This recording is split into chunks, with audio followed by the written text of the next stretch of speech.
Hey guys, welcome back to Let's Play Unison League. Last time we got almost every single other weatherkin in the last few videos, so now we're going to finish this up with the Snow Saga and then the final saga. And then more ability trials. Let's do this. The weather in Sagiras gradually begins to calm as we step foot on the plains where the weatherkin of snow, Ayuki, resides. As we make our way deeper into the snow-covered landscape, we all hear the sounds of the wind and tree branches rustling. The peculiar quietness dominates the atmosphere. It's definitely pretty quiet here. It's so quiet that it's starting to freak me out. I give a tense nod to Eri, who's trying to hide her fright. Yeah, this definitely gives me the chills. I know. Why don't we try falling into the snow? Falling into the snow? Nice idea, that sounds fun. If we get wet, it'll dry us off. Thanks, Mihiru. Okay, Eri. Dry crunch. Let's do this. But Seiren and Mihiru are trying to calm your nerves. Don't worry, we're with you. I was flustered, but Sagiri and the other weatherkin's words helped loosen me up. With it being this quiet around here, it's surefire proof that Ayuki is around. Awayuki hates noise. That's right. Out of the way! At the same time, I turn around and an explosive sound rings out. Turns out to be the sound of Kanari's lightning crashing through a block of ice that was hurtling towards my back. Smashed ice rains down into pieces. I steady my feet and look up to see a young masked man. Awayuki! It looks like the effects of the curse have boosted his strength, but he doesn't look like he's frenzied. Perhaps I try to talk to Awayuki, but as I do, a ton of razor-sharp icicles appear surrounding him, shutting down any attempt to get through to him. I can't stand noise. Don't come near me. Move away. I like my quiet. Anyone who disturbs that is an enemy to me. He's not his usual self. Be quiet. Ever since you met our leader, you've been opposed to anything that would hurt anyone. Just because there's some noise, that doesn't mean you do anything bad like harm people. That was the old Awayuki. Enough! Silence! It's time for you all to disappear. Try crunch together. Let's stop Yuki. Alright.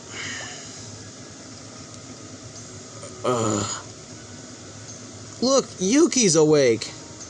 That's a relief. He looks to be in good shape, too. What a pain in the neck. Thank goodness. I wasn't worried at all. You say that, but weren't you pacing up and down just a few minutes ago? Me? I think you need to get your eyes tested. I wasn't doing anything of the sort. Be quiet. And you're too hot, Mihiru. Move away. I wanted to be close for just a little while longer. I'm still happy you're back to the old Yuki. Is this the usual him? Yep. Awayuki's very aloof. Awayuki casually pushes off Mihiru, who's still clinging to him, then he readjusts himself to face me. I want to say thank you for bringing me back just now. I'm able to remember how I felt when I met our leader, and Mihiru and Danten. At the time, I really couldn't stand those that interrupted the silence, so I would bury everything with snow. But no matter how many times I tried to turn away the leader and Mihiru and the others, you guys kept reaching out to me.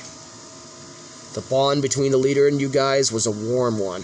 Made me realize that what I've been doing was wrong. I decided that I wouldn't harm anyone else after that. Thanks to you guys, I was able to remember that. Awayuki's expression begins to lighten and a faint smile elevates the corner of his mouth.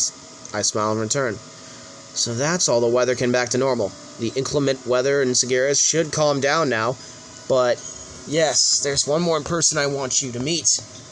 Our leader. If what Danten said about us shouldering the effects from the curse is right, then with all of us back to normal, our leader must be bearing the full weight by himself. That's a worrying thought. If we don't do something, it's quite possible that we'll all be thrown back into frenzy again. Yes, I was thinking that we need to pay a visit to the sorcerer too. First, let's contact Testino and the others to find out where the sorcerer is. You have Eri in a deep nod to confirm my acknowledgement of her plan. Thanks, Eri, in Dry Crunch. And so we make our way with the Weatherkin by our sides to visit Destino and the others. Next.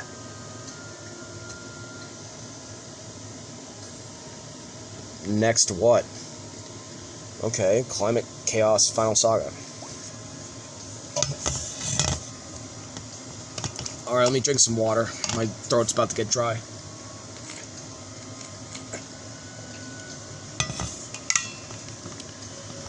Whew. The weather in Seguirus is back to normal, thanks to Renee, Carm, and the rest. In Matrice's Imperial Guard, the damage is kept to a minimum. I help with the neutral zone's restoration while waiting for Destino's survey report. A few weeks later, I get information that Seimei is in a certain castle and head straight there with the Weatherkin. And now, we're in front of the castle's top floor. I can feel it. Our leader, Master Seimei, is probably on this floor. I look around at the Weatherkin, their faces set with determination. They're all probably worried for Seimei. Come on, everyone, loosen up a bit. Let's go. At Mihiro's words of encouragement, their expressions soften, and we move forward cautiously. A young man exuding an ominous presence waits for us at the top floor. Is that Seimei? I can feel Aries' confusion, and I'm just as puzzled. He's far from the gentle leader we heard about from the Weatherkin, but the Weatherkin are even more shocked. I'm shocked. Master Seimei has become extremely terrifying. Master?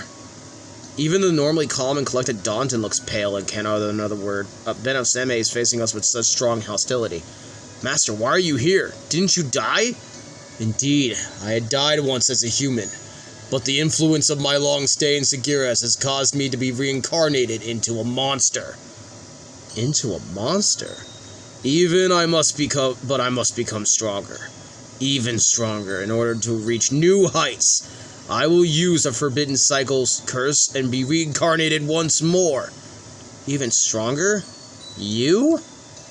Why are you going to such lengths? What is your aim? Hearing my questions, Seimei glares at me. This has nothing to do with you. If you get in my way, I will dispose of you. Dry crunch! Seimei's attacks get stopped by Mihiro and the rest of the Weatherkin. That blow was heavy. Of course, Master Seimei is our leader. Damn it, Dawn 10, how long are we going to keep spacing out for? I'm sorry. Pulling himself together, Dawn 10 tells us about Seimei's situation. Because the curse had failed, Master Seimei has fallen to the dark side. It's the same as the frenzy we'd fallen into, so to speak. I'm scared, but Master Seimei's suffering too, right? You can remember the battles with the frenzied Weatherkin. There have been many life-threatening situations, yet we still fought to save them. This time, we'll stop him, even if we have to fight for it. Hearing my words, the Weatherkin laugh in confidence. We owe you one. Thank you, Dry Crunch. Let's stop Master Seimei. Epilogue. Master Seimei, you're awake. But Master, are you able to move? Master Seimei, thank goodness. Ameo, stop crying. A sorcerer wouldn't get killed by this. Well, it was a close call this time. I hadn't expected the ritual of complicity to have that kind of effect. I'm sorry. Don't worry about it. Master Seimei, I'm just glad you're okay. I'm deeply relieved to see the Weatherkin talking amicably with one another.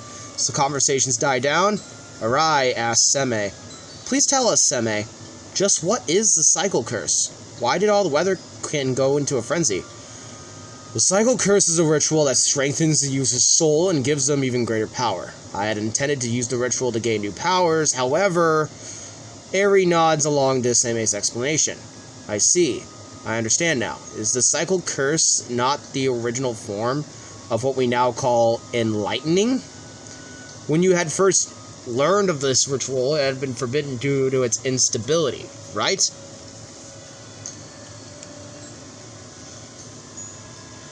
There have been advances in Reachers, but even so, it's only substitute limited to suitable monsters. When your life was in jeopardy, the ritual of complicity was triggered, and we shouldered the effects. As a result, of it being automatically triggered from your frenzied state, all of us went into a frenzy too. Sorry for causing trouble for you all.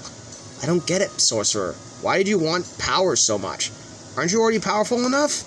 Seimei looks slightly uncomfortable, turning his face away, and says quietly, "It was something that needed to be done in order for me to remain as your leader." Huh? In Sagira's rampant with powerful monsters, I needed the power in order to survive as a former human being. It was then that I came up with the idea to tame powerful monsters. I showed you all my powers and became the leader. But after becoming a monster, I wasn't able to use my powers like before. Monsters will only follow those who are strong, so I wanted more power, that's all. Dry Crunch? I tell Seimei that he was wrong, that the Weatherkin are with him because they're grateful and look up to him. That's right, the Weatherkin told us many stories about you. That can't be. They're right, Master Seimei. I was so happy that you'd reach out to me. After being with you, I grew even more fond of you. It's because of you'd introduced me to Mihiro that I came to like the rain. You taught me about warmth and what's important. I don't like nagging, but I don't dislike being by your side. You took someone like me under your wing. I came to like your tolerance and kind heart. It's too late now. I thought that it gotten through to you even without having to say it out loud. If I had met Master Seimei, I would have just stayed like I was. I could never think of leaving my benefactor. I haven't yet beaten you in a one-on-one yet. Until then, I will follow you no matter what. Seimei, now do you still believe that everyone is only following you because of your strength? Well, it appears that I was been mistaken. My Weatherkin, will you be willing to stay with me? Of course, if it's for your sake, I'm willing to do anything. Seiren, keep it down, but I too will stay by your side. Master Seimei, I don't want to make you lonely. You wanted to stay with us so much because you went to such dangerous lengths for power, right? There's no way I could leave you alone. Right, Sagiri? Agreed. You love us, right? I'm happy to see a new side of Master Seimei. Smiles light up Mihiru and Sagiri's faces. Even Ameo is smiling now. That's exactly it, Master. Thank you, Danten. I'm grateful to everyone. We return to the neutral zone with the Weatherkin. Thank you, Dry Crunch and Airy. Thanks to you, I was able to find what's most important to me. We're still going to journey to various places, but if you ever need anything, we're here to help. If it's for you two, we'll always help out. I guess I'll help if you ever need my strength. Oh, Kanari, just be honest already. I feel the same way. It's thanks to your help that we could bring out our master back. It was such a fun to journey with Dry Crunch and the others. I'm a little scared to have part ways. Thank you, Dry Crunch. Airy, let's meet again. Take care, everyone. Let's meet again. I wave and shout loudly that we'll meet again someday. Seimei and the Weatherkin take their leave. Each of them turns to wave back at us. Well, it's a fun story. But we're not done. See you guys with the next few videos of the remaining subquests currently in the game. If there's going to be more subquests, they're going to be bonus videos. And maybe other chapter stuff is probably going to be bonus videos. I'm not sure either, but we'll see. I'll see you guys in the next video. Okay? Okay. Peace to Crispy, everybody. Bye.